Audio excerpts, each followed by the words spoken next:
చిన్న ఇల్లు పెద్ద బాధ. ఒక చిన్న గ్రామంలో ఒక చిన్న శిథిలమైన ఇల్లు ఉంది. పైకప్పు కారుతోంది, గోడలు పగిలిపోయాయి. లోపల ఒక తల్లి మరియు ఆమె కొడుకు నివసించేవారు. ఆ అబ్బాయి పేరు అర్జున్. అతని తండ్రి చాలా సంవత్సరాల క్రితం చనిపోయాడు. తల్లి కొడుకులు మాత్రమే చాలా పేద కుటుంబం. కాని తల్లి ఎప్పుడూ ఒకే మాట చెప్పేది, కొడుకా చదువు, ఒకరోజు నీకు ప్రభుత్వ ఉద్యోగం వస్తుంది. కడుపు ఖాళీగా ఉన్నప్పుడు కూడా అర్జున్ తల ఊపేవాడు. 5 సంవత్సరాల నిరీక్షణ. అర్జున్ పగలు రాత్రి చదివాడు. ఫోన్ లేదు, టీవీ లేదు, పుస్తకాలు మరియు ఆశ మాత్రమే. అతను ప్రభుత్వ ఉద్యోగ పరీక్షలకు దరఖాస్తు చేసుకున్నాడు. 1 సంవత్సరం గడిచింది, ఫలితం లేదు. 2 సంవత్సరాలు గడిచాయి, తిరస్కరించబడ్డాడు. 3, 4, 5 సంవత్సరాలు. ప్రతిసారి ఫలితం వచ్చినప్పుడు అతని పేరు లేదు. ప్రజలు నవ్వారు, బంధువులు ఎగతాళి చేశారు. ఇంకా ఉద్యోగం లేదా, నువ్వు పనికి మాలిన వాడివి. ఒక రాత్రి అర్జున్ నిశ్శబ్దంగా ఏడ్చాడు. తల్లి అతన్ని చూసింది.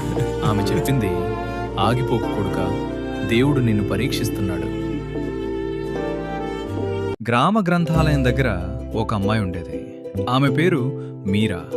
ఆమె అర్జున్ను ప్రతిరోజు గమనించేది. పాత బట్టలు, అలసిన కళ్ళు, కానీ బలమైన సంకల్పం. ఒకరోజు ఆమె మెల్లగా అడిగింది, మీరు ప్రతిరోజు ఇక్కడికి ఎందుకు వస్తారు? అర్జున్ చెప్పాడు, నేను నా కల కోసం వేచున్నాను. మీరా నవ్వింది.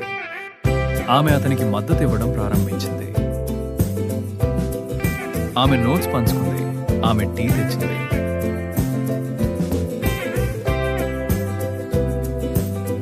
అతను విరిగిపోయినప్పుడు ఆమె అతన్ని ప్రోత్సహించింది. నెమ్మదిగా ప్రేమ పెరగడం ప్రారంభించింది. పెద్ద మాటలు కాదు, అర్థం చేసుకోవడం మాత్రమే, కోవడం మాత్రమే. ఆమె చెప్పింది, ప్రపంచం నిన్ను వదిలిపెట్టినా నేను వదలను. మరో పరీక్ష ఫలితం వచ్చింది, విఫలమైంది. అర్జున్ ఆశ కోల్పోయాడు.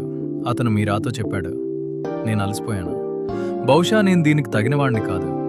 మీరా అతని చేయి పట్టుకుని చెప్పింది, లేదు, ఈ కల ఇప్పుడు నా కల కూడా. ఆ రాత్రి తల్లి తన చివరి బంగారు చెవి పోగులు నమ్మింది.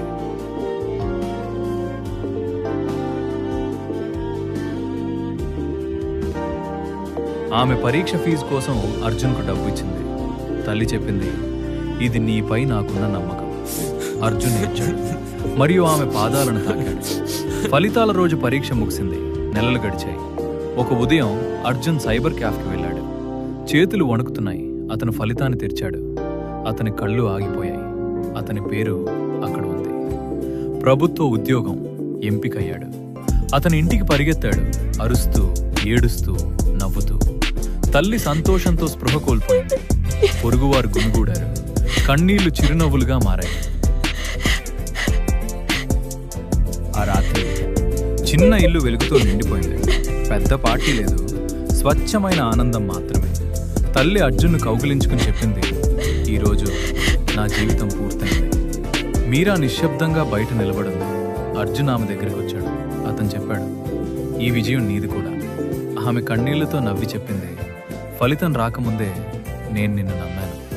వారు కలిసి ఆకాశం వైపు చూశారు. పేద ఇంటి నుండి, 5 సంవత్సరాల వైఫల్యం నుండి, ఆకలి మరియు బాధ నుండి ఒక కల నిజమైంది. తల్లి త్యాగం, అమ్మాయి మద్దతు మరియు అబ్బాయి ఓపిక వల్ల.